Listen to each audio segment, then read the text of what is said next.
important to find out the right people and build the relationships with the right people who love what you do, who need what you do, and then the consequence of building that relationship is a sale. Shay Lynch is Director of Future State Performance and was recently named as an All-Star Business Visionary for 2024 by the All-Ireland Business Foundation. He is a business performance advisor, author, and recognized thought leader, helping businesses make profit through system thinking.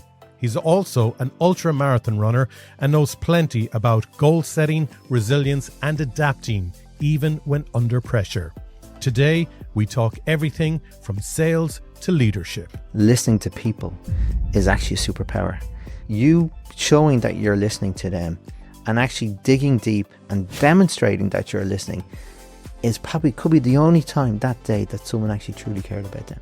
So when you have strong purpose, that is what will bring you through the discipline when you need to. If you don't have that, the chances are you'll give up. Now, how do you get discipline? This is a GK Media podcast. This podcast is part of the GK Media Studios Creators Network, helping people tell their stories. Become a storyteller today and learn about our podcaster network at gkmediastudios.com. Shay Lynch, founder of Future State, thank you so much for joining me on Garry Talks. Great to be here, Gary, and thank you very much for the invite. We have had a very busy day, so I'm a little exhausted. I don't know how tired you are, but it's great to have you in. We're working together today, and we've been working over the last number of months on sales strategies. And we're lucky at GK Media that there's two things that have worked so well for us over the last 11 years. One is a lot of work has come our way through referrals. So people have recommended us and people have come and they've enjoyed the process. And secondly, those who have enjoyed the process, which is 99.9% of people, it's continuous. So there's that retention of work happening all the time. But as I was talking to you earlier on this morning about our plans for expanding and extending our own physical premises as well, there is that need to scale and grow. And we focus a lot in our delivery services marketing. Yeah. But not a huge amount on sales. But it's that awareness of we need to, really focus on our sales strategy. And for me, at times, sales was always like a dirty word. And you were saying earlier, which was really interesting, is, as Irish people, we don't like being sold to. We don't feel like someone's about to sell something or doorstep us with the pitch or something like that. We completely recoil from that. And you changed my whole mindset when you told me that sales is really about relationships. Yeah. And it's funny, Gary, if I can just go back a little bit, and when I started working for myself and I decided to be a business consultant, like I knew I had the skills to be a consultant, but when you work for yourself, you have to sell. Yeah. And that was my biggest fear, because I hated selling, because I hated being sold to. Yeah. Right. Yeah. So what I needed to develop a mechanism to circumvent my own issues with selling is to learn the art of selling without selling, right? And I know that sounds quite contradictory. And there's a few things I came up with. And again, through my own challenges, I also discovered through learning my own process is that we don't like to be sold to, number one, but that's not the goal. The goal is to build relationships. And it's important to find out the right people and build the relationships with the right people who love what you do, who need what you do. And then the consequence of building that relationship is a sale. And the reason why, Gary, it's so important to think relationship before sale, because if you're just sale, we talked about the sales ecosystem earlier on, and there's different parts of it. There's the actual prospecting funnel, right? And then we have the after sales. And what you just said, what your company and you do very, very well is that referral element to it. We want to get all of those arms working together, and the branches, the ecosystem, the branches of the tree, because eventually when you do it really well, when you build really good relationships, then people will be talking about you when you're not there. Yeah. And you want that to be nice stuff. This will happen. This is Ireland. This is a small country. This is so important from a branding. So you mentioned marketing and sales. Before that, branding has to overshine all of these. And I say the word shine because you need to shine in front of your customers and deliver that above expectations process consistently. So then they'll sell for you. Yeah, they become your ambassadors. They become your brand ambassadors. And even when you're doing the prospecting funnel, right? And even if people aren't interested in what you do, the goal is still to build a relationship. Because guess what? If they like you, they see the value in what you do and they don't need it themselves, they may know someone who needs it. And if you've given them a really good experience, left a really good note with them about you and your business, they will sell for you. Because guess what? If they believe you can help somebody, what do people in Ireland do? They love helping people. Yeah. And then if they can help someone get some pain relief and then you can provide it, they feel good. Their friend or referee feels good. And then you feel good. It's a win-win-win. And what we said about earlier on is there's 3 people in that relationship that have to win. The person who referred you, so you have to make them look good. So there's a 3-way win that has to happen, and it has to be strategic. So the goal of relationship at every stage of that, the prospecting, the after sale, the referral, the reason why that's relationship first is because then you get people working for you, right? If you're only focused on the sale, you have to go back to the start of the prospecting funnel all the time. Yeah. And that's the hardest and most expensive. It is, trying to get your foot in the door. Sale in the game. Yeah. Right?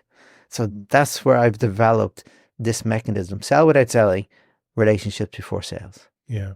And just to break it down visually for people as well in terms of the sales ecosystem, as Shay is saying there, like the first few steps of a sale, you know, if you just want to sell something, is, you know, getting your message out there, creating some impact, some magnets, some lead generation, some funnels, literally getting your message to the potential buyer and enticing them to buy.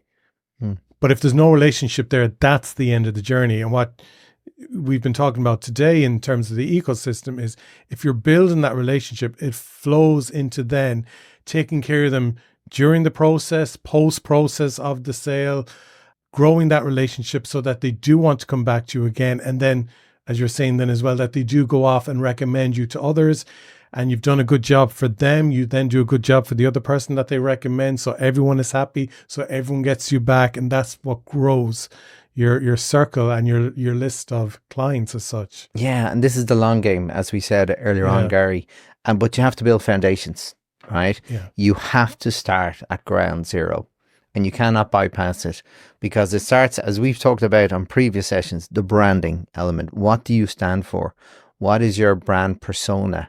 How do you make people feel amazing when they're in your environment? How do you give them amazing experiences? And how can you rinse and repeat that all the time? It's not about doing it once and having a really good bar. And it's like, I'll give you an example. I used to do a lot of work in Cork, and it was West Cork, and I'd go down on a Sunday.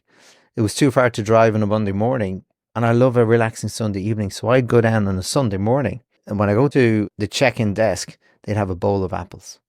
And I loved an apple because then that would fuel me for a run I would do in the afternoon before I settle in for the evening. One time the apples weren't there. That is not their core service, Gary, but I looked forward to the apple. Yeah. And then eventually one of the ladies behind the desk asked me, what do you do? And I told them, and I was having a bit of fun about there was no apple this time. So I teach companies to continually exceed expectations consistently, create those exceeding points, those wow factors I call, but do them all the time. Because once you drop it once, even though it's not the core service, there's a negative impact subconsciously sometimes in the eyes of your customer. Yeah. So the next time I was in there, she had an apple on the bed for me. Good. But do you understand the point? It's about developing a mechanism that you can go above and beyond a little bit. That's not being consistent with that. But being consistent. Yeah. And I always say, what are the simple wows that you can continually add? Because once you get the customer, number one, you want to get repeat business. The next thing you want to know is what other pains are they having that you can help them solve, and build that relationship and become their partner in pain relief. This is an issue that I've often seen in business where people will set up a company because they want to sell this product or sell this service, and then they get really annoyed that they're not getting traction in either. And it's because they want it to sell this product or sell this service rather than knowing or researching if there is a need for it. And we spend hours today talking on pain points.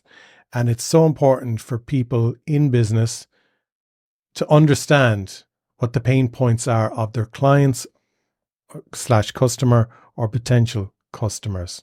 Yeah, and it is, because what's the point of being inexistent? And there's many companies, big companies, that have got this wrong over the years. We talked about Kodak, we talked about Blockbuster earlier on, and you don't always know this, Gary, right? Well, let's even just talk about Blockbuster. So we were talking about, and again, for Generation Z, this will probably go over your head because you're like, you did what to be able to watch a movie? But it was this idea, you'd go to the video store. Yeah. You would hope that the film you wanted to watch, because they'd only have a handful of cassette tapes, that they would have one in stock for you. I mean, you could have just missed it by 5 minutes. The person before you could have just gotten that video that came out this weekend. So you're hoping to get that cassette tape. And then you go home, you watch it, because you only have a limited window. It could be 24, 48 hours to watch this film. And then you have to rewind the cassette tape back to the very start again and return back to that video store and hand it in before that video store closed so you weren't fined. Yeah. And the quality of the video cassette tape diminished over time. Exactly. And I know that story very, very well. I used to love movies. I used to spend an hour trying to find a movie if the number one film was not there, right? So again, you have to solve pain points in the eyes of your customers. What are their pain points? Now, you can do some speculation on that yourself. So you could have a starting point, which is great, but that's perception, Gary. And as I said, I often go into clients and I could ask 10 different directors, what's your biggest pain point? I get 10 different answers at perception from their perspective. But that's great for me, because now I have 10 data points that now I can actually get more data on. And then I can actually get the data to say, well, actually, these are your top 3. And these are why they're the top 3. Now, which one do we want to do first?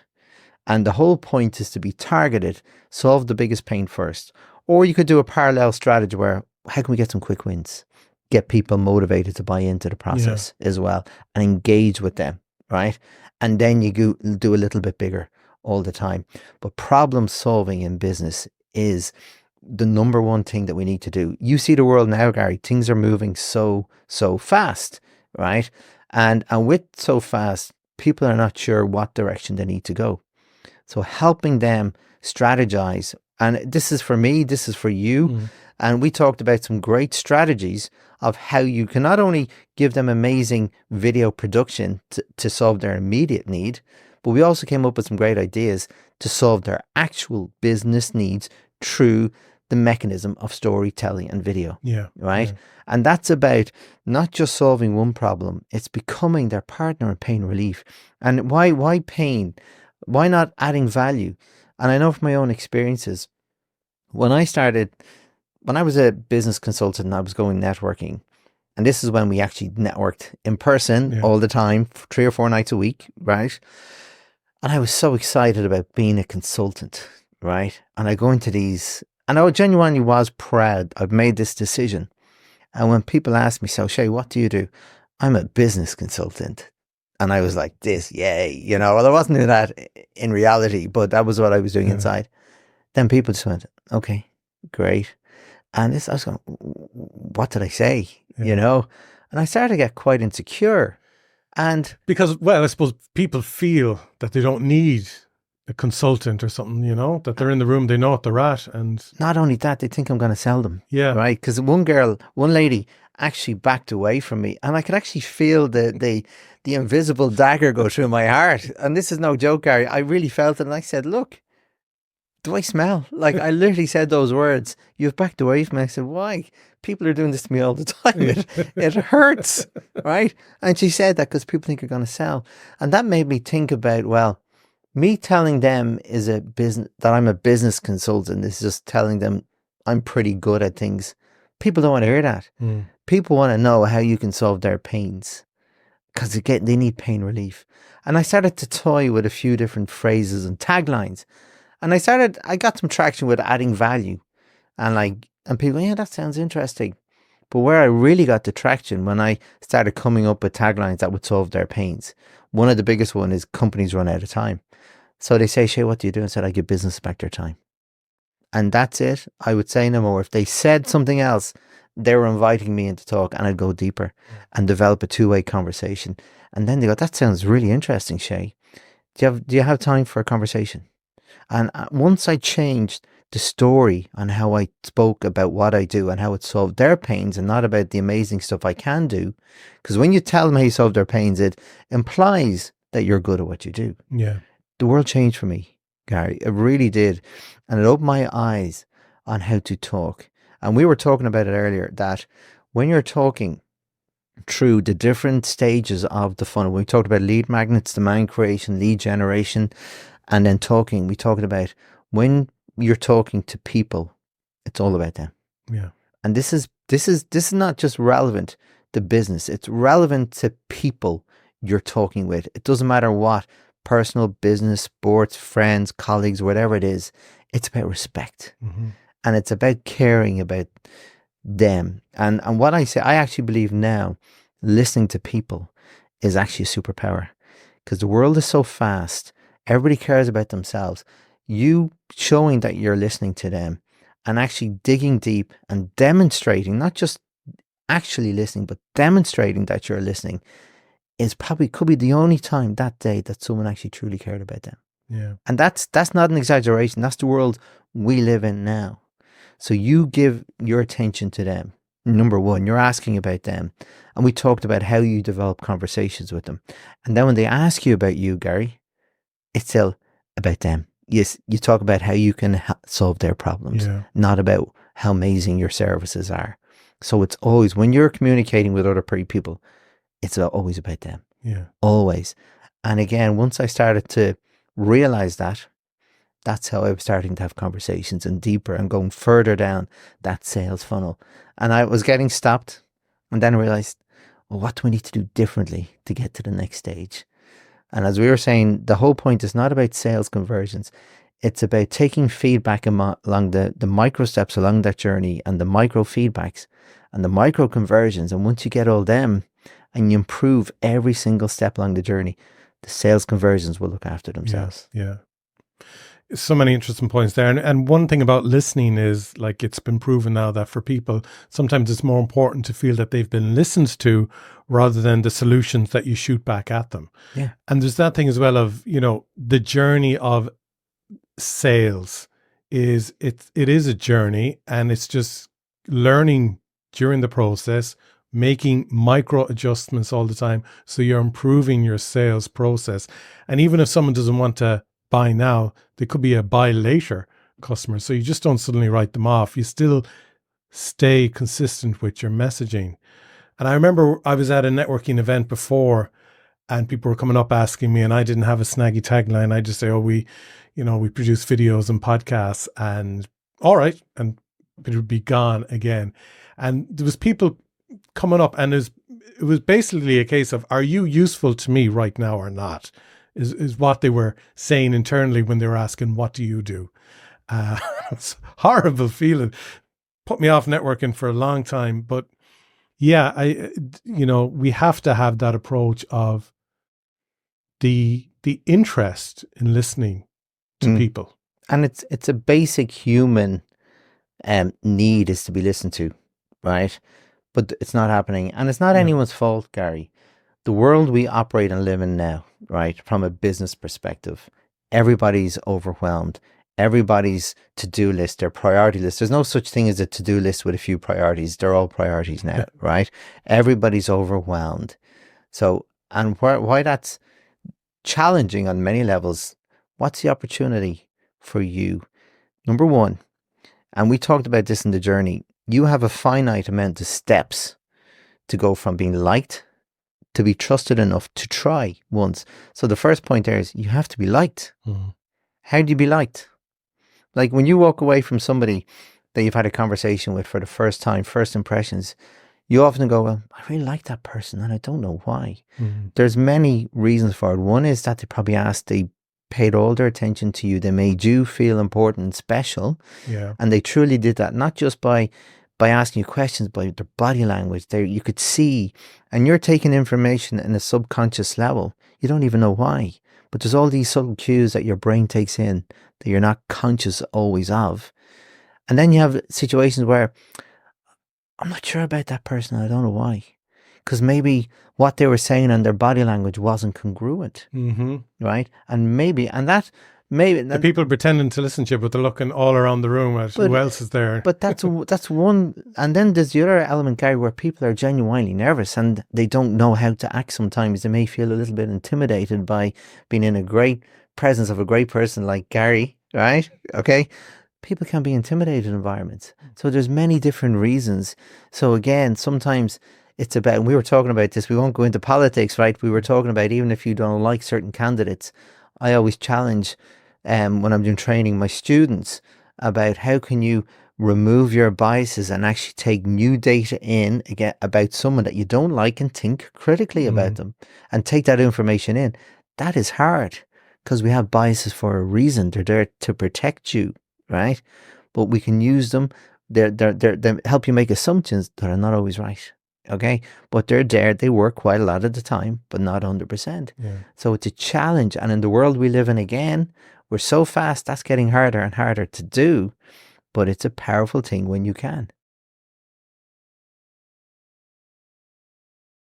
I want to talk about goals because I know you're big into goals and achieving goals. And first, before we go into a deep dive of fulfilling goals, we had an interesting conversation today over lunch about the balance in your life when you're setting out for goals. And I think that's important as well. You know, it's important to have goals, but that they're within a time as well. So you're not losing out on everything else in life. Yeah. And that's really important, Gary. And as I was saying earlier on, I've worked with many leaders over the years, right? And leaders at the top of their game have brought their business to the top of their industry, right? At the consequence of the rest of their lives. And we're talking family, we're talking health. Absolutely. Family, aspirations, like maybe spiritual, religious, financial. And obviously, if they focus on their business and they get financial goals, right? And then they've lost their health and they've lost their families. And I've seen this happen, Gary, too many times. And with both relationships and health, it's past the point of no return. And now they can't even enjoy the money they've earned through the work that they put in. So, and we mentioned the word balance, and I've always struggled with the word balance, because if you try and find balance and you go, right, like a weighing scale, so a bit here and a bit there, they'll balance each other out. But you're never going to get that because things stretch you all the time, right? So what I've learned over time to get all the different aspects of your life in a state of harmony, right? And I like to use the analogy of an orchestra conductor where there's many instruments at play, some always in the background on low level, right? Just the rhythm and the beat. And then different instruments coming in at different times that come in and out, but they're all in harmony because they're being conducted. So it's about being the conductor of your life and keep everything in harmony, where you flex one goal for a period, but that has to get back to a sort of state of homeostasis to give you now time to work. You've done a personal goal and you've achieved a race in a run or something that you've aspired to do that's set you above and beyond. But then, you know what? I need to spend time with my family now, and we're going to go on a nice holiday. I'm going to give time to my daughters, my sons, my wife, and I'm going to make sure my relationships and my extended family and friends too. And then, you know what? Also, then I have like spiritual goals that I want to achieve. I want to learn more about me and how I can be the best version of me for me, number one, but the best version of me for the people around me. So when I'm busy in work, when things aren't going according to plan, because life can be a roller coaster, how am I not the ASSHOLE when that happens? That I learn to compose myself and be the leader for my business in those tough times and the leader for my family too. And that's why it's so important to make sure they're in harmony. Yeah. and you don't. You set goals in multiple parts of your life for the main reason so you don't forget about them. Yeah, yeah. And, if you really want to achieve something, sometimes you got to go all in and go hard at it and just give it all your focus and intention for a long period of time. So, for example, I was talking about when I got married back in 2011, I went from 100 kg to 82 kg that year. It was all about getting fit, getting strong, and sole purpose was losing weight. So I was training all the time, 7 days a week nearly. I was so pernickety with what I was eating and saying no to so many foods and not going out socializing because I didn't want to be drinking alcohol and I didn't want to be staying out late. I wanted to get good sleep. And I did that for from February till August. So I did a good kind of solid 6 months of that to achieve the goal, which I achieved. But it wasn't sustainable and I couldn't keep doing it or it'd all be over after the honeymoon. But it is that thing. Sometimes there's big goals we want to achieve and we go hard in at it, whether it's in business or personal life or family life, whatever. But we can't give it that depth and sole focus all the time or continuously forever because we lose out on so much. So it is good to have the big goals and to focus on them, but just the realization of you have to just set a boxed off period for them. Oh yeah, and it's a really good point, Gary, on multiple levels. One is you had a goal and you achieved it, so fantastic, right? And then what I put it all on the honeymoon, then just eating ice cream and drinking beer. But see here two things, right? And sometimes you have to do disruptive things, right? Disrupt your own routines, disrupt things, because it's not just about working hard. It's about you have to change what you're doing to get different results. You can't just work harder to get different results because they'll just get the same results in a bigger way, right? You have to disrupt. So maybe that 6 months was to get you back into a state of homeostasis with your body, and then you go through a maintenance phase, right? But it has to be, and you may have to sacrifice in the short term, Gary, but then you have to go, now how do I make it sustainable? How can I live a life where I can go to the gym instead of 7 days a week, as you said, go 4 days a week? And because you don't need to keep disrupting, use that disruption energy for the long term. Because guess what happens? If you try and do that, you'll burn out, you'll get fed up of it, and you can actually go the other way, a 100%, do a complete 180. Yeah. Right? And that's the danger. And that's what people do. They do yo-yo diets, and then all of a sudden they get to the level they want to be, and then they start eating. They think they can get away with murder, but guess what? They actually put on weight quicker because that's what they've taught their body to go up and down, and then it'll start doing it really efficiently, which is not good. So again, to your point, and what I like, health is a big one for me, as you know, but I always say, like, if you eat 3 meals a day, that's 21 meals a week. If you had 2 cheat meals, even 3, you're still 90+% compliant. Habits make it the way, right? So 3 bad meals or a few drinks on a night are not going to change the good work you're doing. Yeah. But it's actually making it more sustainable. So a little bit of bad is also quite good. Yeah. Let's talk about goals then, the importance of achieving goals. Yeah. Well, what's the point of setting goals if you're not going to achieve them? True. Right? And I say that sincerely, Gary, because when you look at, like, give the example of gyms after Christmas, right? And not just Christmas, December, right? Where people have just gone all out, parties, Christmas parties, meeting old friends, meeting family, Christmas dinner, right? Leftovers from Christmas dinner, leftovers more of Christmas dinner, and it adds up, right? And then people go, do you know what? I need to go to the gym, right? And they've got motivation, which is very important. Don't get me wrong, Gary. Motivation is great. And they have a great month of January, and then they, do you know what? I don't like the gym. And they drop off, right? Because they're not doing things with purpose. They're doing it because they think it's the right thing to do. The first step of achieving a goal is making sure you're going to do it with purpose. There has to be a reason of why.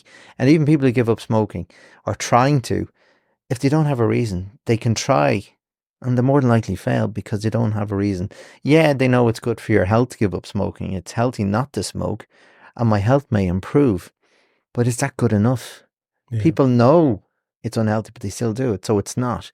But so if you said, well, do you know what? You've gotten some really bad news. And if you don't change now, you may get past that point of no return. That could be it for you. Yeah. Or do you know what? I have kids.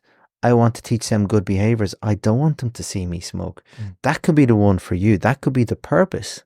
But it has to be real and resonant and relevant to you. Otherwise, you won't achieve. Like for me, so I know with losing the weight, the purpose there was I wanted to be almost as hot as the bride on the day, so there was that fixed goal, the wedding day, so that was the challenge. Years and years ago, I smoked for a little period of my life and I stopped, and it was that thing of I didn't want anything to have a hold over me. So I think that's a really good point, actually. Nelson Mandela done the same. I think with people before was this thing of not relying on something that has a hold over you or could be used against you to manipulate you or whatever. So that was the thing that knocked on the head for me with cigarettes years ago. But yeah, you really, really have to, in your loins, believe in the purpose. And why that's so important. And it takes time to get there, Gary. It truly does. And again, we'll come on to what I did earlier in the year. I told you about my purpose for what I want to do. I cannot tell you how long in my mind I built that out of my mind before I said I'd do something about it, because I wanted to make sure it was the right thing to do. And here's the reason why.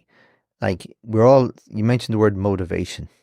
Motivation is great at getting you to the pitch, right? Discipline will keep you there, right? And they're both important, and we need to use them all often. Leverage motivation for what it is. It's short term. It's doing things when you feel like doing them. Yeah. Discipline is doing the thing you need to do that you don't want to do, but you do it anyway, right? Sometimes you need a bit of motivation to get that spark, right? And I'll give a really good example, and I'm not saying do this, right? But just to demonstrate the power of motivation when it's used correctly. So, but the whole point of having purpose, things will get tough. You will want to give up. That's the whole point of doing hard things on purpose, because they're challenging you. They're setting you out of your current set of boundaries and limitations. So you're looking to overcome them. It's not supposed to be easy. It's not.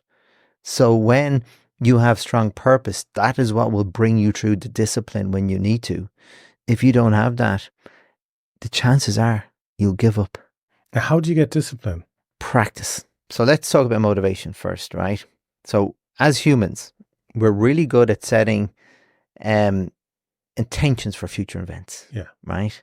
And sometimes we're in the mood to do things now, right? And we don't know why, but we do. But in 4 weeks' time, we're going to have loads of intentions for 2025. Exactly, right?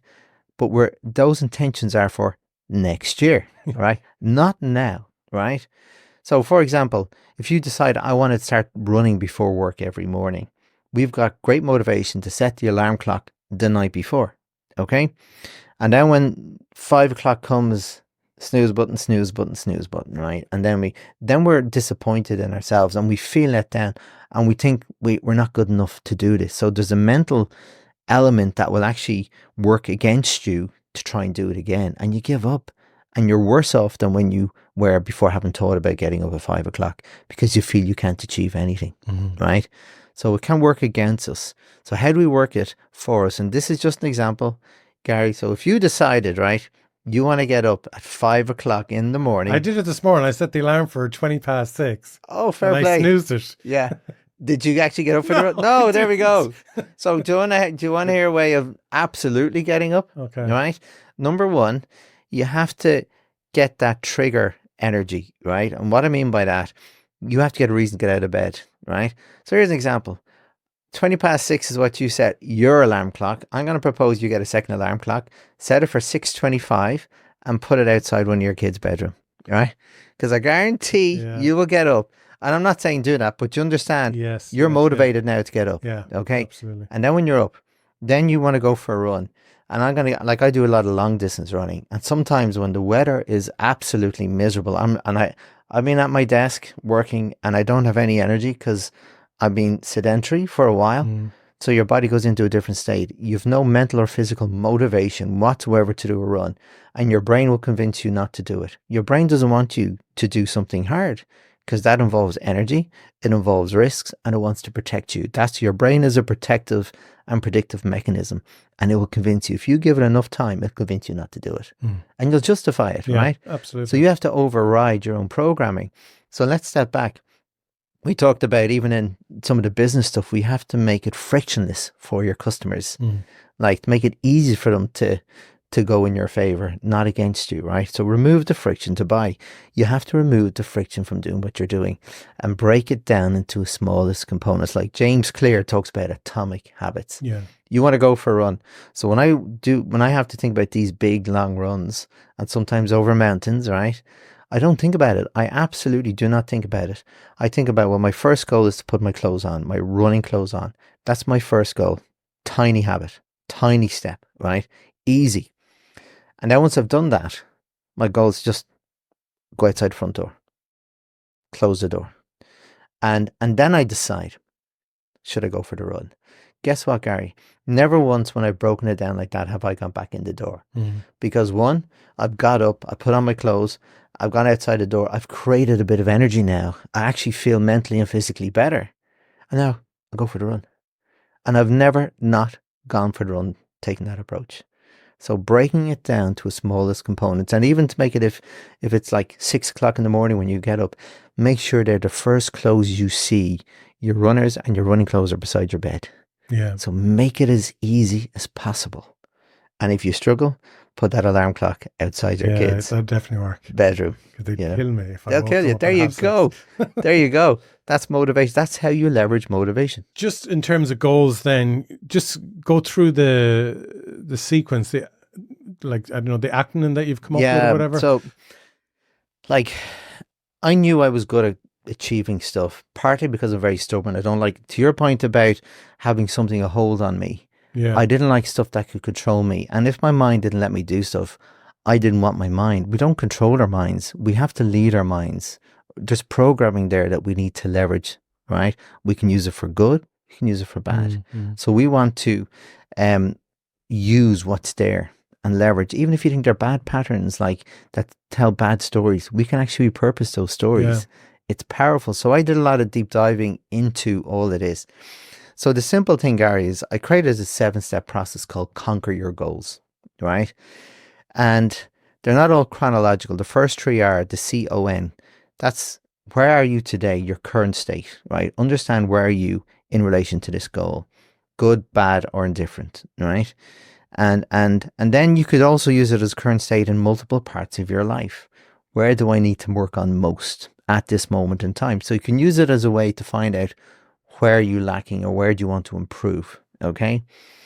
And then the O, once you start looking through this. So this Conquer, CONQUER, is what we call an anagram. An anagram, right? And then the O is the objective. So what are you looking to achieve? And this is where, whatever you decide, this is where you have to go deep and go, why do I want to do this? Why is this important to me? And sometimes you may go on, okay, I'm going to start doing this. Then you realize it's not what I thought it was. And no point in continuing on that journey, because you'll lose motivation, and then you lose motivation for doing anything. It can have a negative consequence. So that you have to really go back. Why didn't that work for me? Why wasn't I that motivated? And then you go, well, the purpose wasn't right. So it's important to take time here to think about that objective and think deeply. And I'll relate it back to my journey at the moment of what I want to do. And then once you do that, you've gone there. The next chronological step is the N, the nitty gritty, the project plan, the plan, nuts and bolts. How are you going to get there? How you go from your current state that we've just talked about to where you need to be? Yeah. There has to be a set of activities. But this is the problem, Gary. If what I say to people where they fail is because they try and they fail once, or they fall once and then they say, I knew I couldn't do it. And they give up. And that's because they didn't take other steps. And I call that the con. If you only do those, you're conning yourself if you think you can. And you may succeed, but you're opening it up. You're leaving it to chance, right?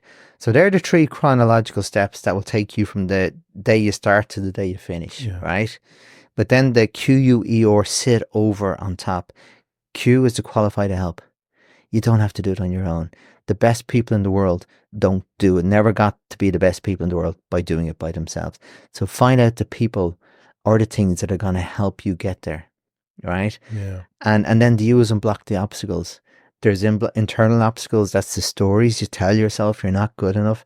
How do you change, reframe those words? Instead of saying, I'm not good enough, I can't do this, to I can do this when, right? Change, rephrase, and reframe those words. And it's amazing how when you do that, how much more you can give and grow your current set of limitations. And then E is the end game visualization.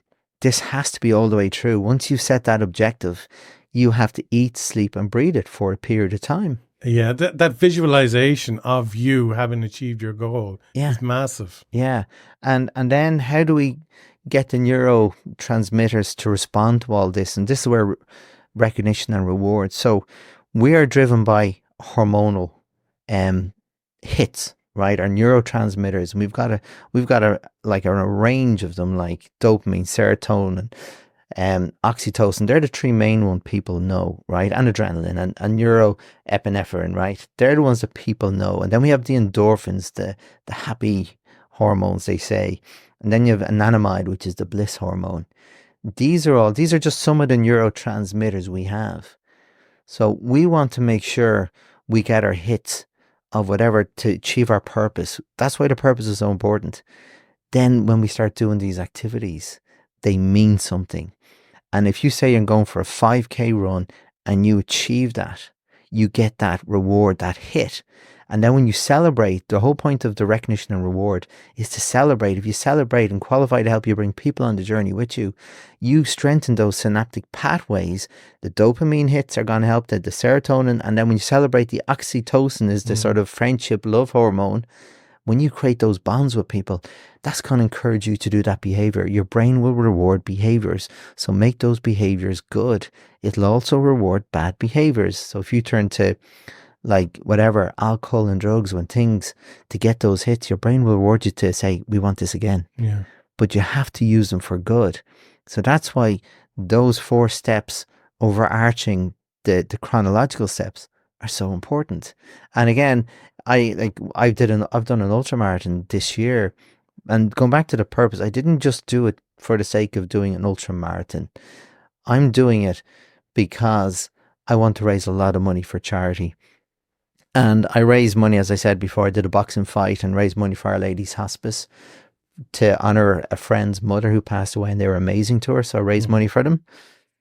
And then roll on 7 years, my mother died of cancer, and her end of life, they were amazing to her.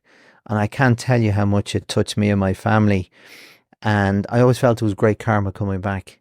And I know we're in Galway now. My mum was a Galway girl. She never got back to Galway before she passed, and it was a regret. And she turned down an opportunity because my dad wanted to bring her to a lovely hotel here in Galway City, and she turned it down because she thought it was too expensive, right? And it was, and she regretted it, and so she never got back to Galway. So again, to raise money and to honor my mum and the journey and the pain that she went through, I want to run from her family home in Galway to my family home and raise money. Your family home is in Dublin. Dublin. So you want to run from Galway to Dublin, right? In one fell swoop. And that's why when you say one swoop now, this is not having a night in Offaly and a night in Kildare. It's a start, I know Offaly isn't on the way, but yeah. Something's going to mess you there. That's the scenic route, right? That's the scenic route, okay? I'm not interested in the scenic route. I'm going direct as the crow flies, right? Okay, right? I wasn't going to geography in school. But yeah, and I do, and the reason why I know that. But what distance is from this family home in Galway? She's in Ballinasloe, so it's not always the Galway city. It's about 140k, about 95 miles or so. Wow. And that's pretty close to 4 marathons in one go. And so I did an 80k ultra marathon this year, and I said, if I can do this, so it's a stepping stone. Shay, you did an 80k ultra marathon. Yeah. But let's just break that down a little bit as well.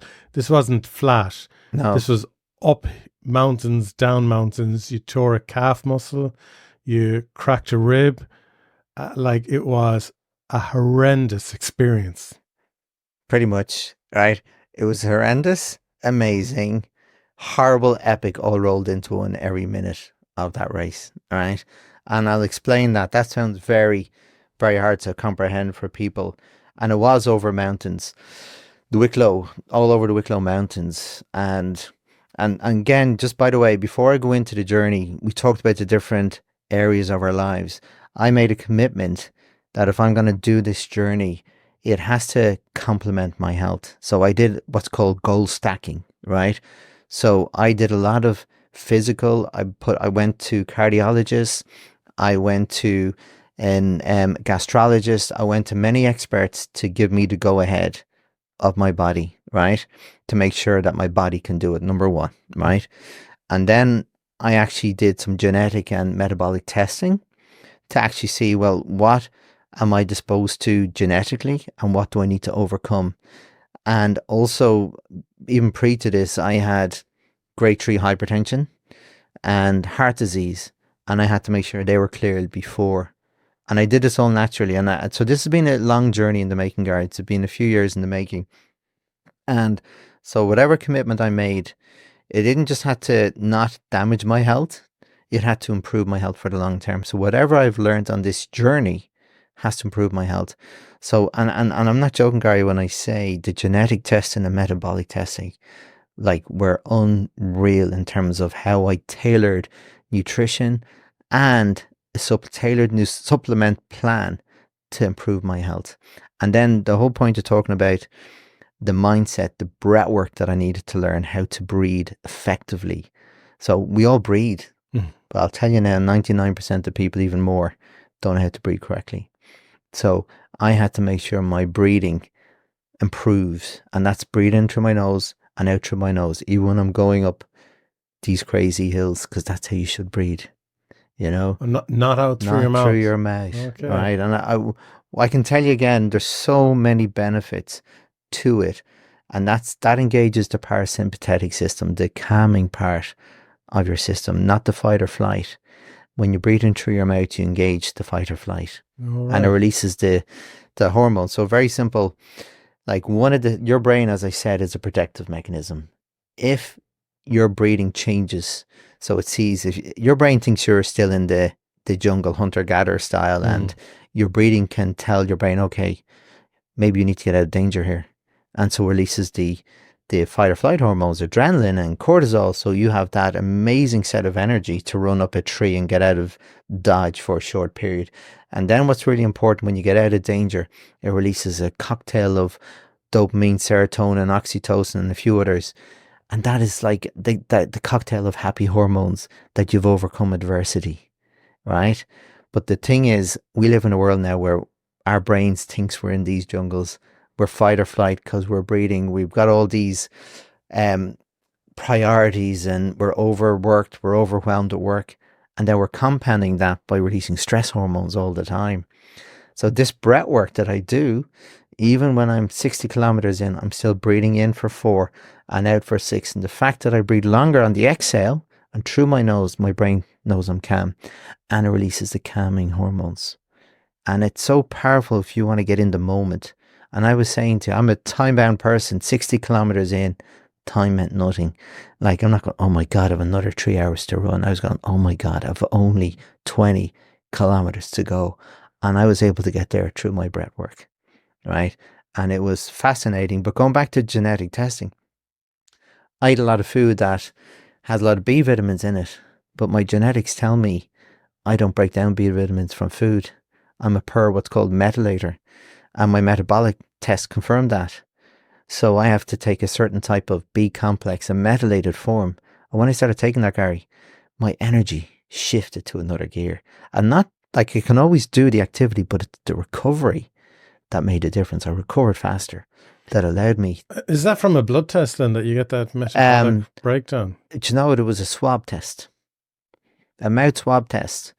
And so many. From a GP, or you send it off? No, from a company who does this genetic, specialize in it. And that was a game changer, Garry. So I've already solved potential health risks further down the road, because if you can't absorb B vitamins, you're going to have lots of issues, health issues further down the road. So again, my challenge was to make sure whatever I do has to make my health better. So we talked about that harmony. I did two things at once: health and what sounds like a crazy activity to do, but it's just if you think of the length of your life and you do it in a certain way, that it's going to be a very big challenge at a short, brief moment in time, but that's going to improve your health further down the road because you've done it in such a way. And now I took a month off running. Well, I couldn't run because I had a cracked rib and a torn calf. But I took a month off. My body's healed. I gave it time to heal. So now I'll go be back stronger, right? So it is, and the reason why... And you kind of dedicated, I know you spent years getting ready for this, but you spent, 4 to 6 months really focused in training and nutrition and so on, getting yourself ready for the ultramarathon. And then it's that, 11, 12, 13-hour experience of doing the actual thing. And you said something really interesting over lunch is, having done that and other marathons in the past, is there's times you show up and not everything is ideal or perfect for you. You mightn't have got a good night's sleep, or you might have a dodgy stomach that morning, or the weather could be crap or something like that. But that's life. There's never ideal situations, but you still gotta forge through and carry on. But and this is why I have this mantra that I say, to do hard things on purpose, Gary. And it falls back to, and again, I told you about a challenging time for me in number 2007 and 8 and 9 with the recession and other personal things.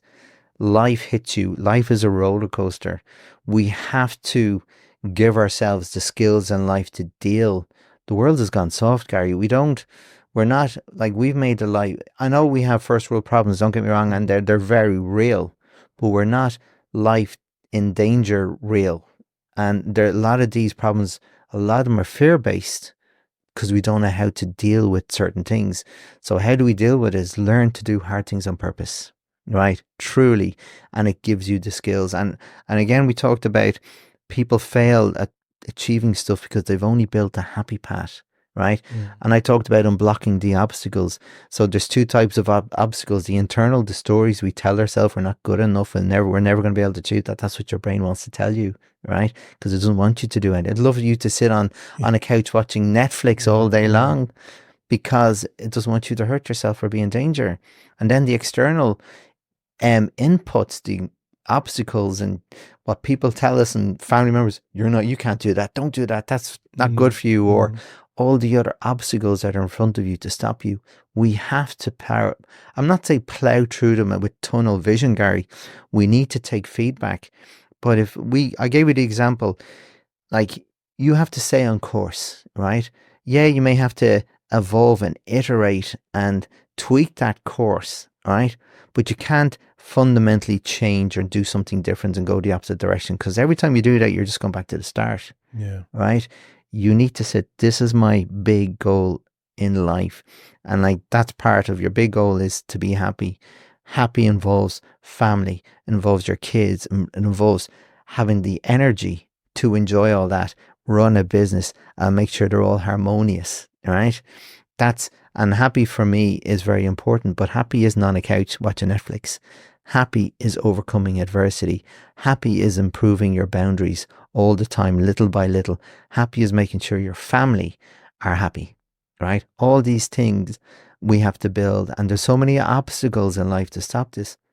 If we don't equip ourselves with the skill sets, we won't be able to. And I heard a great quote on a podcast, it could be about a year ago now, Gary, and it was in the 40s, so it was directed at men, right? So it was a different time, but it was, the original quote was, tough times create tough men. Tough men create soft times create soft men, right? We're in a world of soft at the moment on many different levels. And the reason why the likes of ultramarathons now, and I read a great book of why they're exploding now. And there was a guy, and going back to part of the process about is qualify to help, absorb yourself in that sphere So me, it was ultra running. I joined a trail running club. I watched documentaries on ultra runners. I read books on ultra runners, and I read a great book about the rise of the ultra runner, who's an English journalist to Irish parents. And his editor asked him, he was a very good marathon runner. He asked him to do a series of ultras, to do the main ultra, which is UTMB, which is Mount Blanc, right? Okay. And that's, if you think 80 is crazy, this is like 240k crazy over mountains and bigger mountains, right? So I'm only baby crazy, Gary, right? Okay. There's levels to this, right? But when he was interviewing, he said what he couldn't get over, what he was just profoundly in awe of, was the amount of older people doing these massive ultramarathons, like people in their 60s, couples, married couples. And he was interviewing these people. And do you know what the most common theme was of their answers was? Our life is too comfortable. We need to overcome pain. And that's very important, Gary, because we are built to overcome adversity. We've got all the systems, the stress systems, the fight or flight systems, and stress is important for us. We need to use these systems, not to have them used every day, but we need to engage with them on a frequent basis for us to be fulfilled, and also to get these right hits of hormones and neurotransmitters so we feel happy, right? If we don't, we'll turn to other things, Gary. And that's the problem in the world. Too many other negative things are so easy accessible to us. So when we do all these things, and I call it hard things on purpose, we become fulfilled. So people used to say, I like pain. It's not. I love overcoming adversity. But when you say fulfilled, you learn so much about yourself. Like even you were saying that after tearing your calf muscle and cracking a rib, it got to a stage of every kilometer you were nearly kind of high-fiving yourself because you're like, I've done another kilometer. And it was this thing of keep pushing yourself. And you learn so much about oneself when you keep pushing, and, you know, instead of just giving up and calling it a day, that you just keep fighting. Yeah. And to know, Gary, and that's why segueing back to your point about, this is not just representative of that activity that you're doing in that moment. It's a part of your character, of how you act in all parts of your life. And if you take a step, the hardest step in anything you want to do that's outside your comfort zone is the first. That's both a step forward or a step back. And whatever step you make, the second time you're faced with this, that first step becomes easier and easier. And that's for good or bad, Gary. Right? Yeah. So if you choose to step forward and overcome a fear, the next time you face something that fears you, it's easier to make that first step forward because you know you can do it. You've proven it.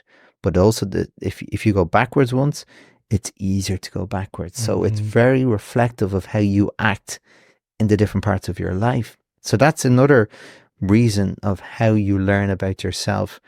And for me, like, I had many mantras prepared for when things went wrong. I just didn't know they'd go so early, right? But again, going back to life, one of my mantras was, this pain will pass. Time always moves forward, right? Tomorrow this will be over. Stay in the moment. And for me, as a very time-bound person, I couldn't believe how much I could actually get. The more pain I felt, and the more I physically struggled, the better my mind went. And like, I had to really step back after that experience and go, how did I get there? Right? Because that was new. So this is going back to about the learnings you do. And even in that moment, I was going, how did I get here? And I was saying earlier, I had these caffeine gels to give me that hit when I really needed them. But I didn't take them because I was so in a great place with my mind. I was afraid that any caffeine or anything would change that. So I was even happy to suffer that extra bit of pain to keep my mind where it was and stay in that moment. And that was a fascinating moment for me during it. And that's why I had no music, mostly on my own for 12 hours, running through crazy mountains, lots of pain. You learn who you are. You truly do, Gary. And I think everybody should do some hard things. I'm not saying doing crazy stuff like that, but learn to do certain hard things on purpose. Start small. Yeah. little by little. Like getting up at 6:20 in the morning. Yeah. And by the way, Gary, don't say I'm going for a 5K, make it easy, go for a 1K. Because your goal is to build a habit.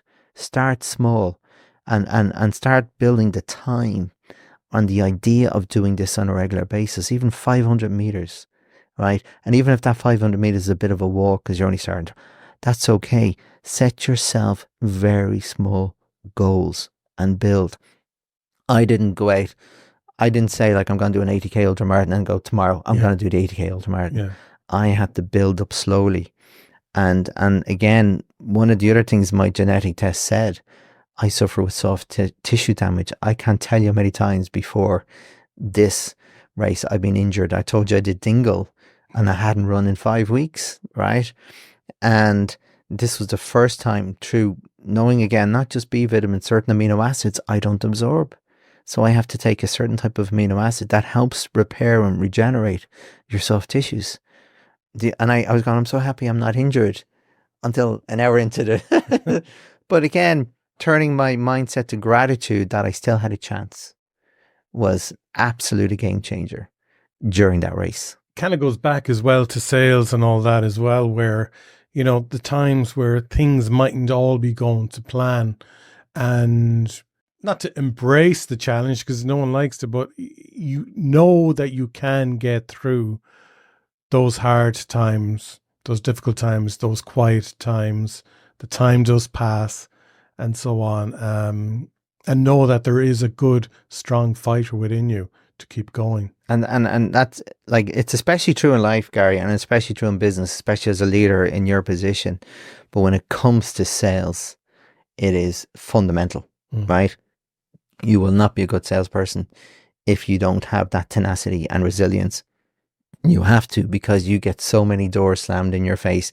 You actually tell people telling you what you do sucks, right?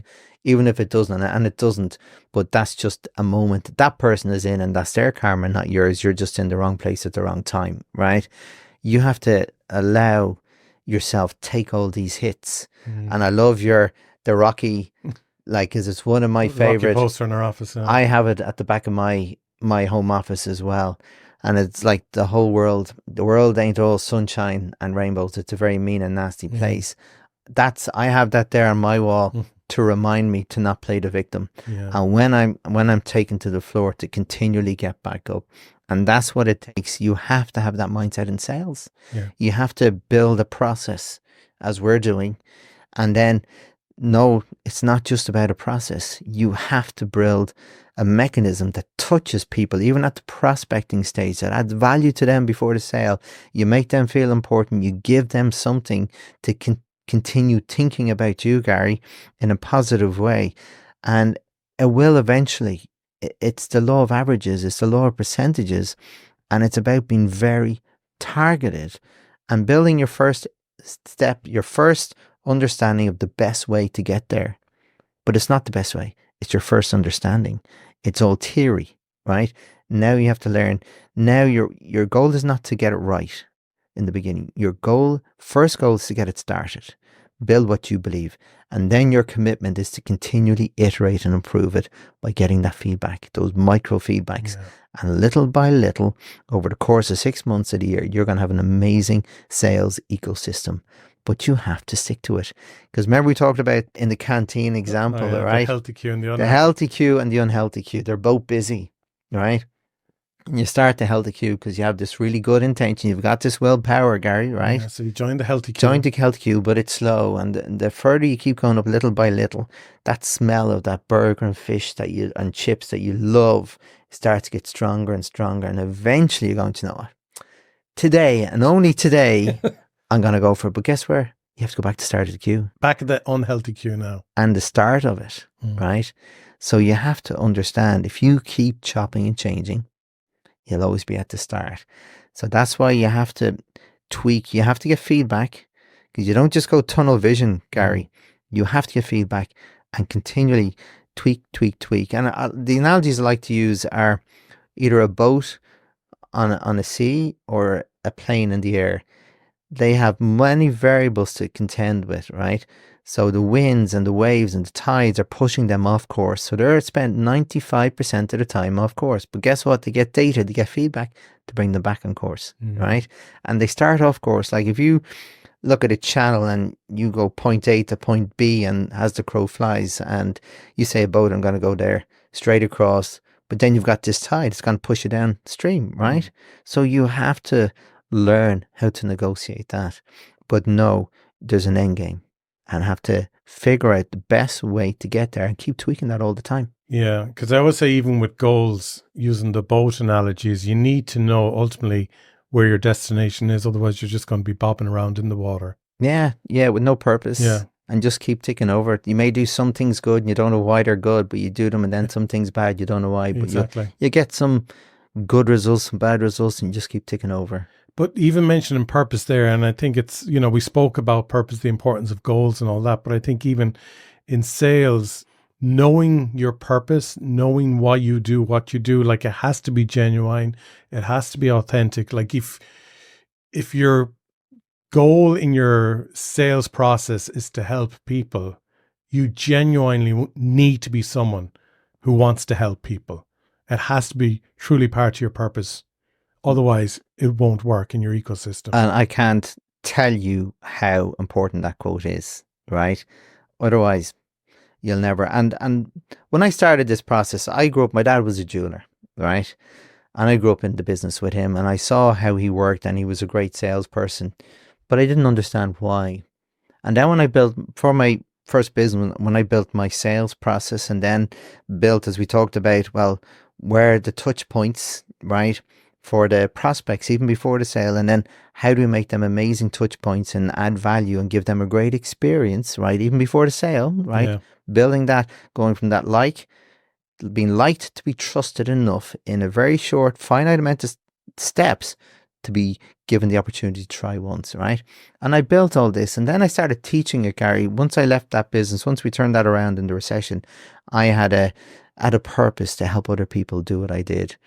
And I sold my part of that business, and they're still doing amazing today, and we're still great friends. But I had a calling, I believe, to help people do what I did, because I love it's part of my DNA to help.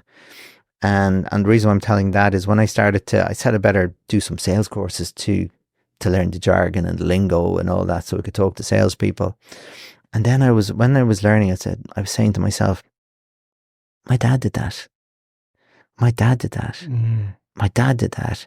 And these are all things deep rooted in psychology. Like I said, don't bring up talking about what you're selling until they say it to you and they invite you in to talk. Yeah. Right? And then, because when they invite you in, they're going to listen. Right? It's a psychological process.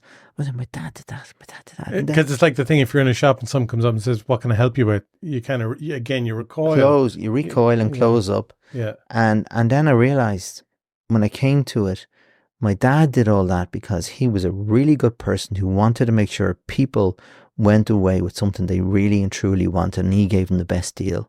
And he truly cared, and that came across because he's a very genuine guy. So he would be saying, how are you today? Yeah, how are you today? And making so open a conversation. Open it, and eventually they will say, look, I'm looking for something like this, right? And then he would help them, and I'm not joking. They've opened the sales process then by saying that. And they've invited him in to talk. Yeah. But he didn't do that because he knew that was a psychological thing. He loved talking to people and loved helping people, right? And that's just the way it transpired. And you do these things naturally. So some of this may sound complicated, right? But if you're a genuine person who truly wants to help, your persona will do this naturally, right? And he did all those things. And he was an amazing salesperson, but he never sold. He never sold anything to anyone that they didn't want. And he never overcharged one person. And he would always give person the best deal because he wanted them happy. And I'll give you a great example, selling an engagement ring to a guy who was sweating buckets knowing, will this be the right ring for them? And how much do I spend? And he'd always say, look, if they don't like the ring, tell them to come back. We can change, right? And then some people, sometimes they would, and he would change.